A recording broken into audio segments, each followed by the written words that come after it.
When I met Tom in St. Anthony's Hall, it was beside the church on the quays. And he was a great driver, and he used to come over, for about a year he used to come over twice a night, every Saturday. Yeah. And then I met him out in the arcade and he asked me out. I was about 20. So I was going for about 2 years, and then he said he was going to Canada. And I said, oh, I couldn't leave my mother, you know. So I said, no, I couldn't go to Canada. So a year after I met him in Thomas Street, I was at a hen's party, which I never went up that way. So he said to me, do you mind if I ring you on Tuesday and walk? We had no phones then. So he rang me, and so I was going, we got back with him, and I was going with him for about a year. And then he says to me one weekend, will you get off an hour off walk on Tuesday? And I said, for what? And he said, well, I'll tell you when we get there. But I said, I'll be cycling into walk. And he said, well, you can bring your good coat with you and, you know, get ready. Yeah. So we went over. It was a wholesaler's in Ann Street, in Grafton Street. And we went in. I always remember, it was the same ring.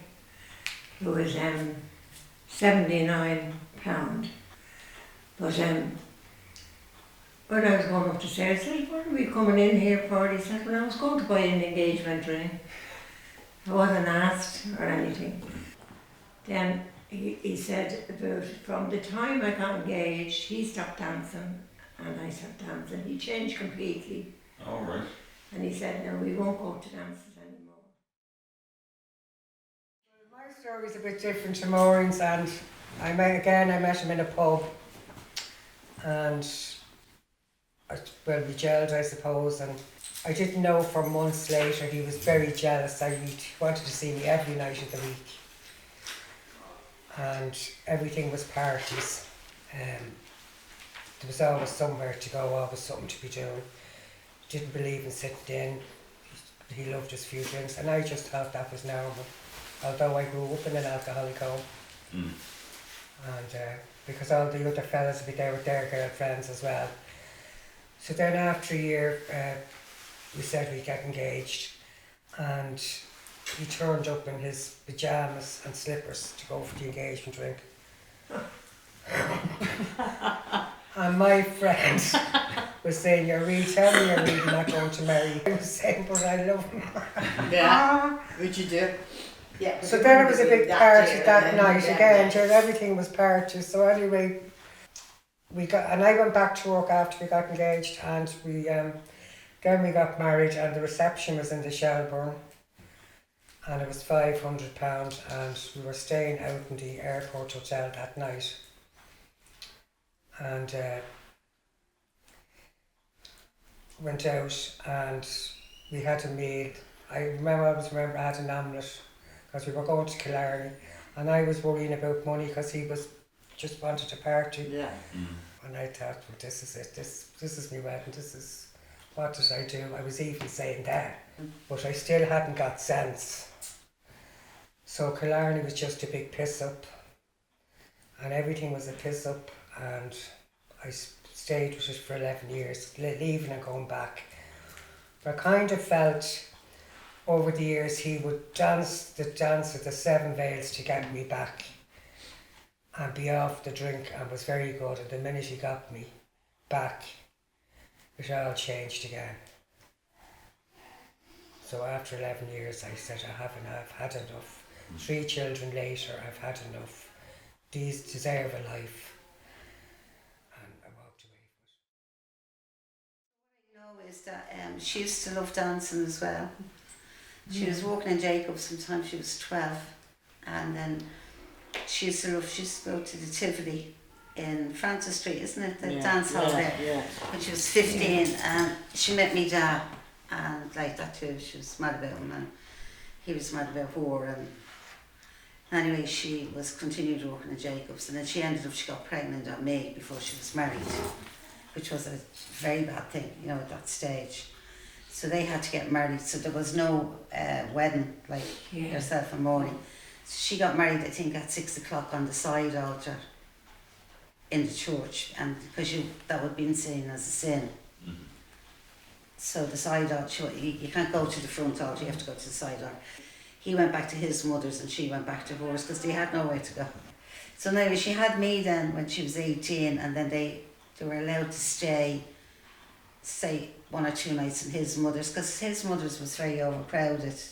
Like she had, it's like 16 children, with 2 children at home, it was only a 2-bedroom flat. So they used to sleep in the sitting room, and they had to wait till everybody went to bed. You'd pull out the settee, and then she'd go back to her mother's in the morning, and he'd go to work or whatever. So she ended up, and anyway, she got a flat in Fatima, and had 4 children there before she was 21, I think. Because it was funny, my brother's 2 twins are 58, and they are 58 in February. My other brother next to me, he's 59 and I'm 60, so it's mad. It's like fucking, is it Irish quadruplets or something? Yeah. When I was 17, 18, like that again, I think you're in love. I was working in the Coombe at the time, and a couple of months going together. We went to England, we got a place, and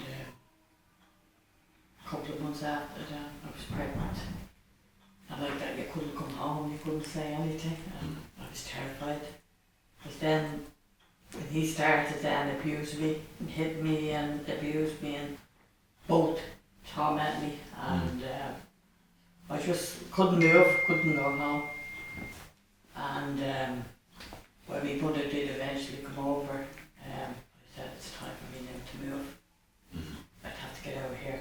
And I kept saying, you get a bit of walk when you go back, you get a bit of walk. I'm going home, I'm only 8:50. There wasn't sense that time. So I'd love to get me the boat home. 50 pence to get a taxi, that's all it was then. Yeah. And when I got home then, about a week after he came home, and then got to go back together again, and again you think that you're in love, you're going to get married, to get the house, like everything is sort of like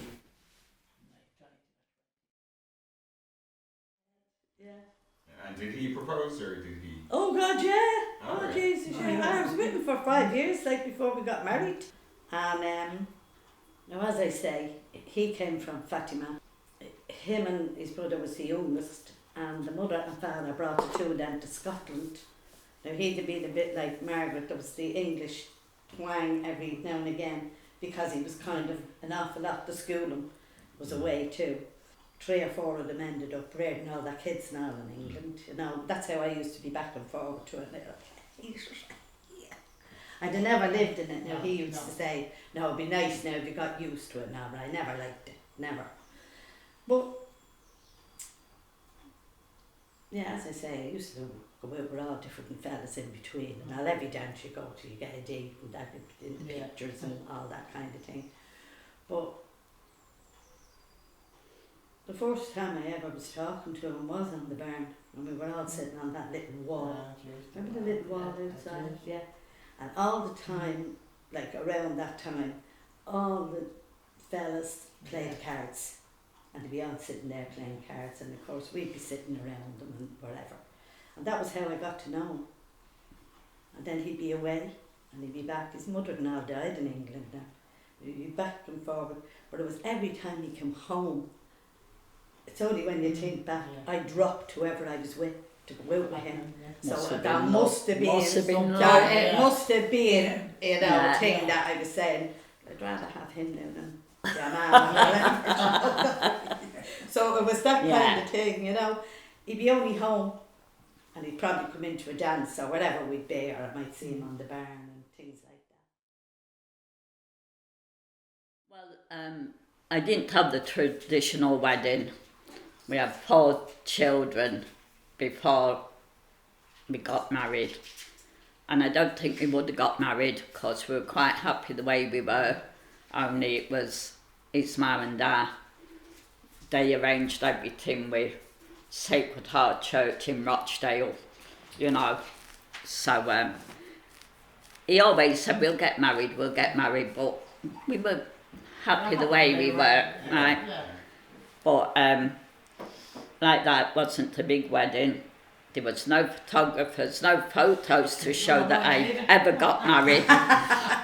But the bride's supposed to be late, but Michael was late, and came up in this lovely car belonging to his brother-in-law. His brother-in-law was driving, and lovely car, and I'm stood there at the steps of the church, and went in and got married.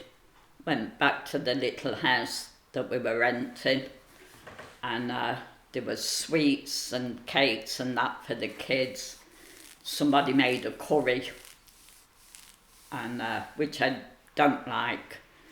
Well, at the time I didn't, so I ended up having a boiled egg on my wedding day. Wedding cake. But to me it was Was just... it an Easter you got married? To me it was just like another normal day, you know what I mean? But we went to the pub that night, and he said, "Jays, you alright?" "Yeah, we got married today." And they all said, "What? We told you were already married." You know, said you like a married couple the way you go on.